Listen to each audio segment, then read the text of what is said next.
Dear students, आज हम अपने वीडियो में चैप्टर 2 के कुछ MCQs डिस्कस करते हैं। ये MCQs आपको एग्ज़ाम में 20 मार्क्स दिलाने के साथ साथ आपके बेसिक कॉन्सेप्ट्स को भी क्लियर करते हैं। छोटे छोटे इन पॉइंट्स को आप जब स्टडी करते हैं, डिस्कस करते हैं, तो आपका जो कॉन्सेप्ट होता है वो भी आपको क्लियर होता है। तो ये बहुत बेनिफिशियल है। इससे आप अपने लॉन्ग क्वेश्चंस के कॉन्सेप्ट को भी क्लियर कर सकते हैं और ये आपके MCQs आपको 20 मार्क्स दिलाने में भी हेल्प करेंगे। तो MCQs आज हम डिस्कस करते हैं। देखिए, first question, who is considered as father of scientific management. Scientific management father कौन कहते हैं, किसको कहते हैं?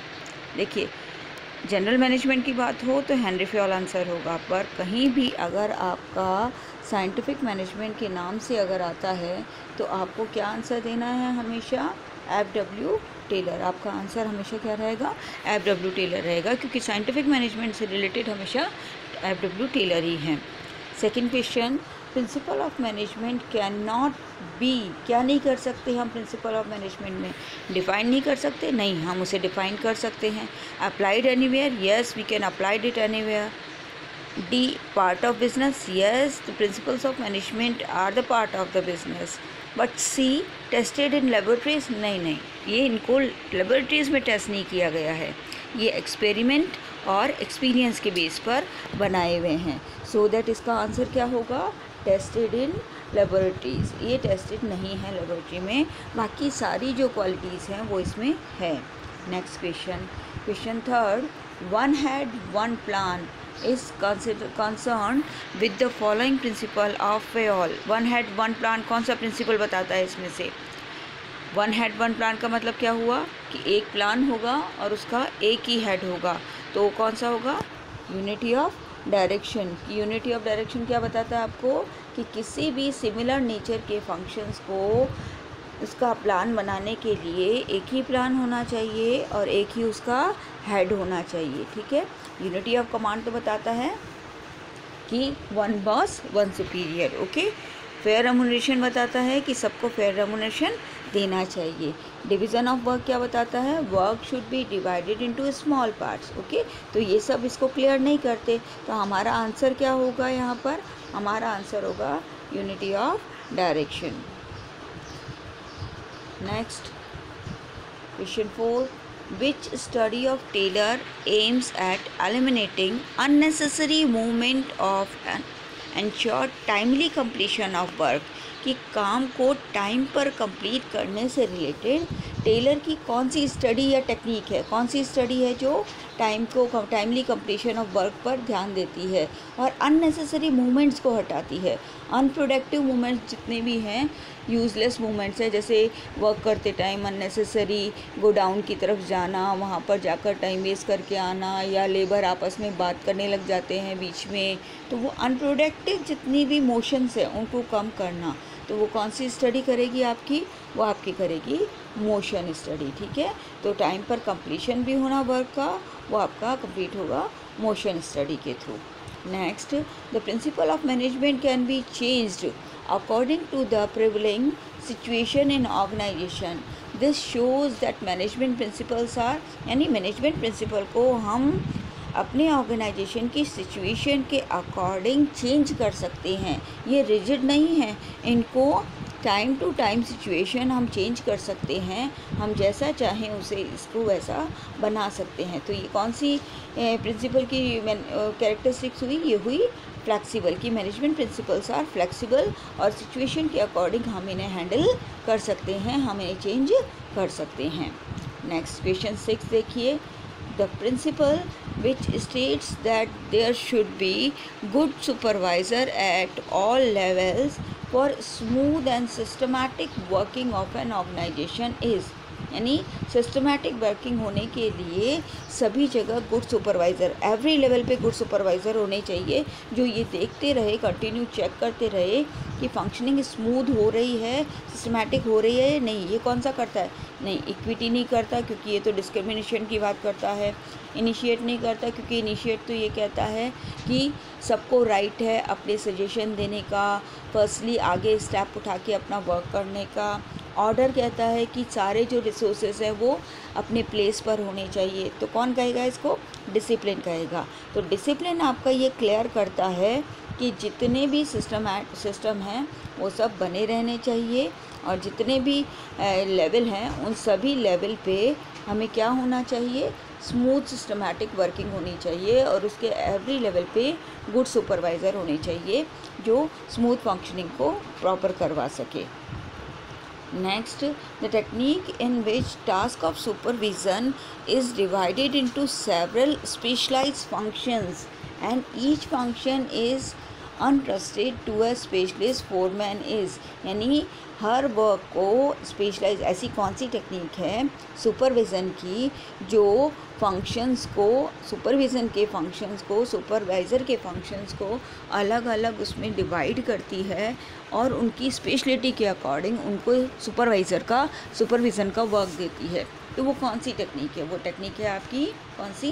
फंक्शनल फोरमैनशिप, क्योंकि इसमें 8 सुपरवाइज़र के लिए कहा है F.W. टेलर ने, और उसने कहा है कि वर्क के अकॉर्डिंग, स्पेशलाइजेशन के अकॉर्डिंग उनको सुपरवाइज़र को अपॉइंट करना चाहिए।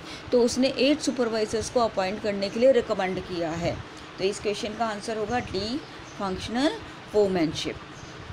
Next question 8, Taylor focused his attention on, Taylor ने फोकस किया है अटेंशन किसके ऊपर? कौन से लेवल के ऊपर? देखिए, टेलर हमेशा किसकी बात करता है? फैक्ट्री की बात करता है, प्रोडक्शन की बात करता है, लेबर की बात करता है, मशीन की, टूल्स की बात करता है। तो उसका सारा ध्यान किस पर है? हमेशा किस पर रहेगा? Shop level. शॉप लेवल बोलते हैं लोवेस्ट लेवल को, लोवेस्ट लेवल को हम शॉप लेवल भी कहते हैं, ठीक है। तो लोवेस्ट लेवल को आप शॉप लेवल भी कह सकते हो। तो टेलर का सारा फोकस कहाँ है? शॉप लेवल पे है। Next, this principle emphasis kindliness and justice in behaviour of manager towards workers, यानी ऐसा कौन सा प्रिंसिपल है जो काइंडनेस और जस्टिस के लिए कहता है मैनेजर के बिहेवियर में, कि वो वर्कर्स के लिए हमेशा काइंडनेस और जस्टिस से वर्क करे। कौन सा कहता है? प्रिंसिपल ऑफ इक्विटी, ठीक है। इक्विटी कहता है कि लेवल पे या किसी भी रिलीजन पे या जेंडर के बेस पर कोई भी डिस्क्रिमिनेशन नहीं होना चाहिए, सभी इक्वल होंगे मैनेजमेंट की आई में। In the I of managers सभी इक्वल हैं। तो काइंडनेस और जस्टिस रखनी है मैनेजर को, कोई भी डिस्क्रिमिनेशन किए बगैर। Question 10, Panchayats in our country have been given more powers to decide and spend funds granted to them by the government for welfare of villages.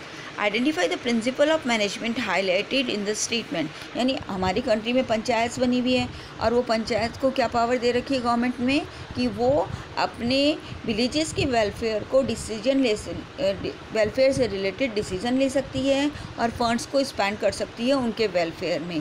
तो अगर ये वर्क हो रहा है यहाँ पर, यानी कंट्री ने, यानी टॉप लेवल ने पावर दे रखी है किसको? पंचायत को, कि स्पेंड कर सकती है और डिसीजन ले सकती है। तो ये कौन सा हुआ? ये प्रिंसिपल आया आपका सेंट्रलाइजेशन और डिसेंट्रलाइजेशन। इसमें क्या अप्लाई हो रहा है? डिसेंट्रलाइजेशन अप्लाई हो रहा है कि टॉप लेवल अपनी पावर को लोवेस्ट लेवल तक क्या कर रहा है? डिस्ट्रीब्यूट कर रहा है, ठीक है। तो ये इसका आंसर होगा centralisation and decentralisation principle. Next question, any other reason will create the securities among the employees this statement is related to। ये statement किससे related है? कि कोई ऐसा रीज़न जिससे एम्प्लॉयज़ सिक्योरिटी महसूस करें कि वो यहाँ पर टिके रहें, उनको यहाँ पर रहना है, तो वो स्टेबिलिटी ऑफ पर्सनल है। अगर किसी एम्प्लॉय को लगता है कि मुझे यहाँ से निकाला जाएगा तो वो कभी भी फुल एफर्ट्स के साथ में वर्क नहीं कर सकता है। तो stability of tenure, stability of personal क्या करता है? किसी भी एम्प्लॉय को सिक्योरिटी की फीलिंग देता है ताकि वो इंस्टीट्यूशन में रुका रहे। Next question, administrative principles were given by. Administration से रिलेटेड जो प्रिंसिपल्स हैं वो किसने दिए हैं? हेनरी फ्योल ने दिए हैं। जनरल प्रिंसिपल्स बोलोगे तो भी इन्होंने ही दिए हैं, जनरल प्रिंसिपल्स ऑफ मैनेजमेंट भी हेनरी फ्योल ने दिए हैं, एडमिनिस्ट्रेटिव प्रिंसिपल्स भी किसने दिए हैं? हेनरी फ्योल ने, यानी सेम है दोनों। बट अगर साइंटिफिक प्रिंसिपल की बात करें तो हमेशा क्वेश्चन दिए हैं एफ.डब्ल्यू. टेलर ने. सो दैट इसका आंसर क्या है हमारा? Henry Fayol. Next, which of the following is not the part of work study? Work study में कौन इंक्लूडेड नहीं है? इसमें से कौन सा ऐसा है जो वर्क स्टडी में इंक्लूडेड नहीं है? Method study. हाँ, मेथड किसकी स्टडी करता है? वर्क के मेथड की. मोशन किसकी स्टडी करता है? वर्क में होने वाले मोशंस की, चाहे वो प्रोडक्टिव हो चाहे वो अनप्रोडक्टिव हो. टाइम स्टडी किसकी करता है? वर्क के टाइम की स्टडी की, कितने टाइम में कौन सा वर्क हुआ है. तो इसका आंसर क्या होगा? विच of the following is not the part of work study? तो फंक्शनल फोरमैनशिप वर्क स्टडी से रिलेटेड नहीं है. ठीक है, ये सुपरविज़न से रिलेटेड है, ये वर्क स्टडी से रिलेटेड नहीं है. Next question, which foreman is keeping the machinery and tools ready for operation by workers? Workers के लिए मशीन्स और टूल को बिल्कुल रेडी रखने का काम कौन सा फोरमैन करता है?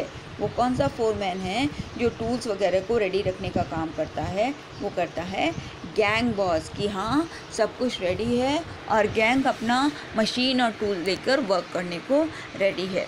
रिपेयर बॉस तो मेंटेन करके रखता है मशीन्स और टूल को कि वो अप टू डेट है कि नहीं है, उनमें कोई डिफेक्ट या कोई ख़राबी तो नहीं है, ये चेक करने का काम करता है. स्पीड बॉस वर्क की स्पीड को ध्यान में रखता है. इंस्पेक्टर प्रोडक्ट की क्वालिटी को ध्यान में रखता है. इस तरीके से क्वेश्चन 14 का आंसर हुआ gang boss. Next, functional foremanship is an extension of which of the following principal?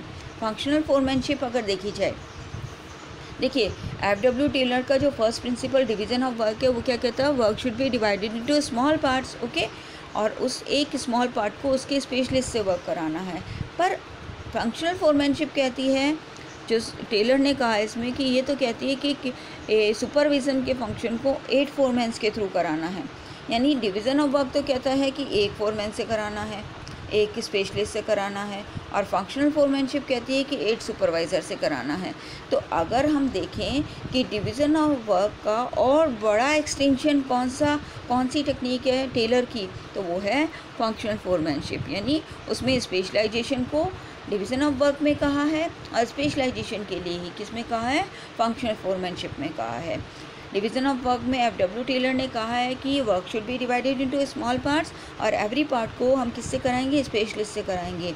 और फंक्शनल फोरमैनशिप में एफ.डब्ल्यू. टेलर क्या कहते हैं कि सुपरविज़न के वर्क को 8 सुपरवाइज़र में डिवाइड करना चाहिए और हर सुपरवाइज़र को उसके वर्क और क्वालिटी के अकॉर्डिंग वर्क दिया जाना चाहिए. Next question, which principle is an extension of harmony not Discord? Harmony not Discord का एक्सटेंशन कौन सा है? हार्मनी नॉट डिस्कॉर्ड क्या कहता है? कि मेंटल रेवोल्यूशन की बात कहता है, और वो कहता है कि यहाँ पर कॉन्फ्लिक्ट्स नहीं होने चाहिए, और कॉन्फ्लिक्ट्स नहीं होने चाहिए तो इसका और एक्सटेंशन कौन सा होगा? Cooperation not individualism. यानी कोऑपरेशन होना चाहिए, किसी इंडिविजुअल को या किसी मैनेजर को अपने बेनिफिट की बात नहीं सोचनी चाहिए.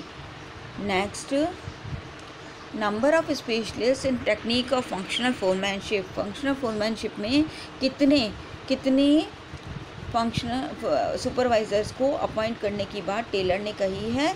8. Question 18, he is known as the father of scientific management. मैंने आपको कहा है साइंटिफिक मैनेजमेंट का नाम जहाँ पर भी आएगा वहाँ आंसर हमेशा क्या होगा?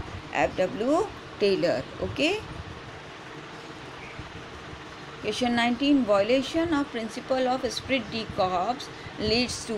अगर स्प्लिट डी कॉर्प्स नहीं होगा तो क्या होगा? ज़्यादा से ज़्यादा क्या होगा? Minimise labour turnover? नहीं. Sales turnover? No. Need of using penalties? Yes, क्योंकि इससे डिसिप्लिन मेंटेन नहीं हो पाएगा.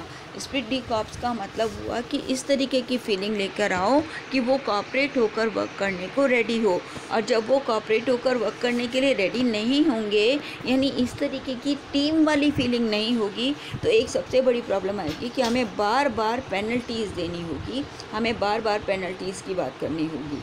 तो इसका आंसर होगा need for using penalties.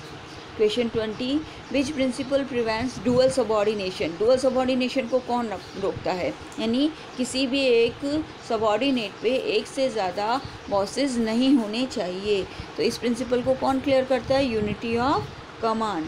Unity of command क्या कहता है कि one supervisor, one subordinate and one boss. Next हम मैच द फॉलोइंग्स करेंगे, क्योंकि आपके MCQs में, OTQs में मैच द फॉलोइंग भी इंक्लूडेड हैं। तो कुछ इस चैप्टर से रिलेटेड, चैप्टर 2 से रिलेटेड मैच द फॉलोइंग्स भी है, उनको देखिए आप। Question first, match the technique of scientific management given under B with the situation statement under A में जो सिचुएशन दे रखी है उनको आपको B से, टेक्निक से मैच करना है। First, one best way of doing job. Best way of doing job, job को बेस्ट वे में करने के लिए कौन सा कहता है, हमेशा क्या कहता है, मेथड स्टडी। हमेशा मेथड स्टडी क्या कहता है कि बेस्ट वे में किसी भी वर्क को कंप्लीट करने का कोई ना कोई बेस्ट वे ज़रूर होता है। Second, eliminates unnecessary diversity of product.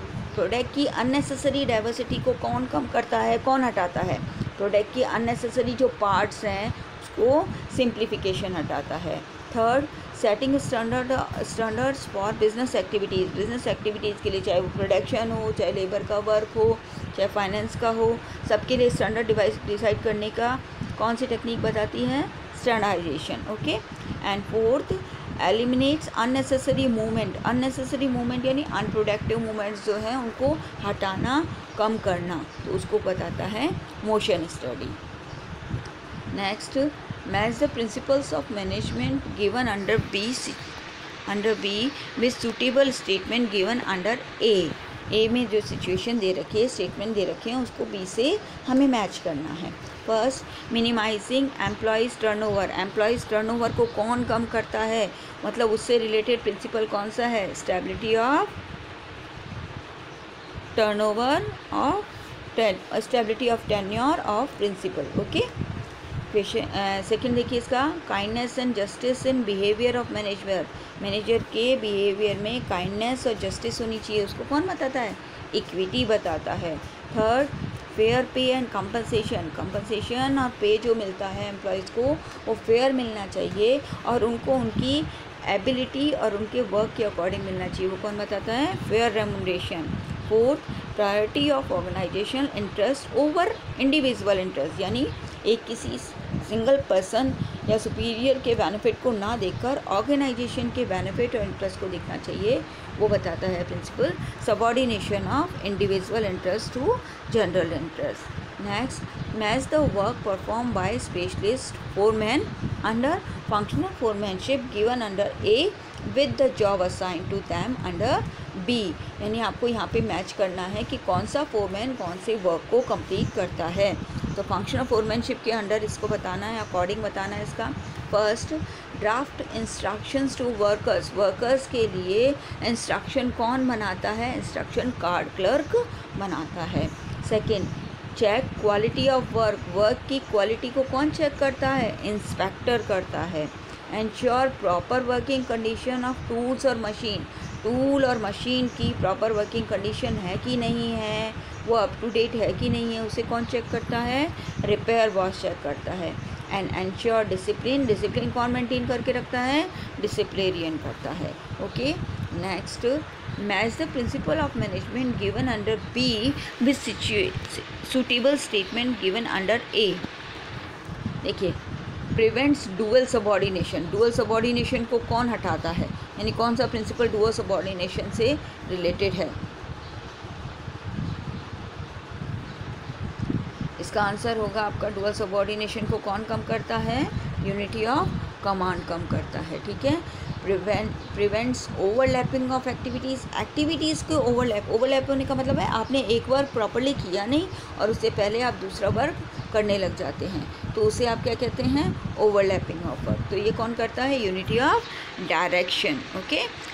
Third, minimise employees turnover. Employees के टर्नओवर को कम करने से रिलेटेड कौन सा प्रिंसिपल है, fair remuneration. Okay. And fourth, prevent lack of efficiency. Efficiency को कम करने का काम, यानी उससे एफिशिएंसी कम नहीं हो लेबर की, उसको कौन बचाता है, उसको कौन सही करता है, डिवीज़न ऑफ वर्क करता है। Next, match the features of principle of management given under A with the correct statement given under B. First, flexibility, अगर प्रिंसिपल फ्लेक्सिबल है तो कौन सी बात बताते हैं कि ये किस पे डिपेंडेंट है, ये सिचुएशन पे डिपेंडेंट है, ठीक है, कि हम इनको टाइम टू टाइम मॉडिफाई कर सकते हैं। तो फ्लेक्सिबल होने का मतलब हुआ कि principle can be modify by the managers, की जैसी सिचुएशन है उसके अकॉर्डिंग हम उसको मॉडिफाई कर सकते हैं। तो इसका आंसर हुआ principles can be modified by the managers.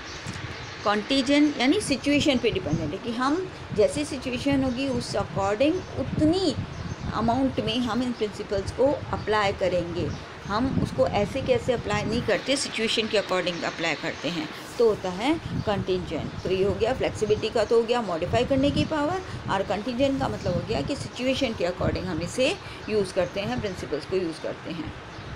Next, match the statement given under A with the correct options given under B. देखिए principles of fair, principles of fair कौन सा है इसमें से, इक्विटी, इक्विटी क्या है, प्रिंसिपल ऑफ फेयर है। Technique कौन सी है इसमें, मोशन स्टडी टेक्निक है। Science not rule of thumb, तो ये क्या है, ये तो प्रिंसिपल है, ठीक है, किसका, टेलर का, ठीक है। और रिजिडिटी क्या है, रिजिडिटी ना तो प्रिंसिपल है ना ही टेक्निक है, तो प्रिंसिपल फेयर का हुआ इक्विटी और टेक्निक हुई motion study. Next, match the principle of management given under B with suitable statement given under A. तो उनको मैच करना है हमें। देखिए, one head one for one plan, one head और वन प्लान को कौन क्लियर करता है, वन हैड वन प्लान को क्लियर करता है यूनिटी ऑफ डायरेक्शन, ठीक है।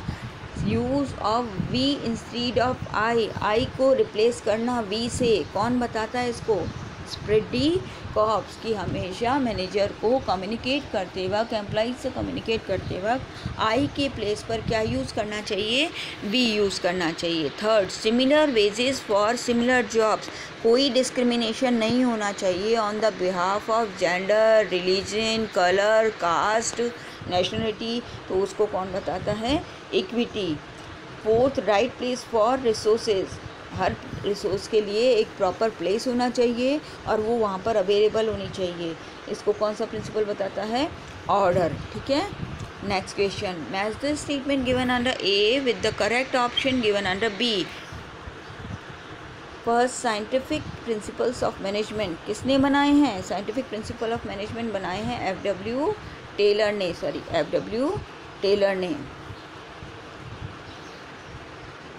साइंटिफिक प्रिंसिपल्स ऑफ मैनेजमेंट बनाए हैं एफ.डब्ल्यू. टेलर ने। जनरल प्रिंसिपल्स ऑफ मैनेजमेंट किसके हैं, हेनरी फेयोल के। फंक्शनल फोरमैनशिप क्या है, टेक्निक है टेलर की। और रेस्ट ऑफ इंटरवल जॉब्स किस में आता है, फटीग में, कि हम अपनी किसी भी एम्प्लॉय के जो टाइम है उसका जॉब का, उसमें वो जब थक जाता है तो उसे री एनर्जाइज होने के लिए क्या चाहिए, रेस्ट इंटरवल चाहिए। और ये हम किस में स्टडी करते हैं, फटीग स्टडी में स्टडी करते हैं। Question 9, match the statement given under A with the correct option given under B. First, right to give orders to subordinate, subordinates को अगर आप ऑर्डर देने की पावर आपके पास है तो उस पावर को क्या कहते हैं, अथॉरिटी कहते हैं, कि आप अपने सबॉर्डिनेट्स को ऑर्डर दे सकते हैं। Second, retention of decision making authority eight top level, अगर डिसीज़न लेने की सारी अथॉरिटीज़ टॉप लेवल पर सेंट्रलाइज है, वहीं पर ही है सारी डिसीज़न लेने की पावर, तो उस पोजीशन को हम कहते हैं, उस सिचुएशन को हम कहते हैं सेंट्रलाइजेशन। थर्ड, ऑब्लिगेशन टू परफॉर्म टास्क, किसी भी टास्क को परफॉर्म करके और किसी को रिपोर्ट करना, सुपीरियर को रिपोर्ट करना, उसको जवाब देना, वो कहता है क्या, responsibility. Fourth, distribution of authority at all level, यानी अगर पावर्स को ऑल लेवल पे प्रॉपरली डिस्ट्रीब्यूट कर दिया जाए तो this situation is called, this policy is called decentralisation. ये आपके आज के MCQs थे। ये MCQs आपके लिए बहुत इम्पॉर्टेंट है एग्ज़ाम के लिए, आपके बेसिक कॉन्सेप्ट्स को क्लियर भी करते हैं। इन्हें अच्छे से स्टडी कीजिएगा। इसकी PDF आपको डिस्क्रिप्शन में मिल जाएगी।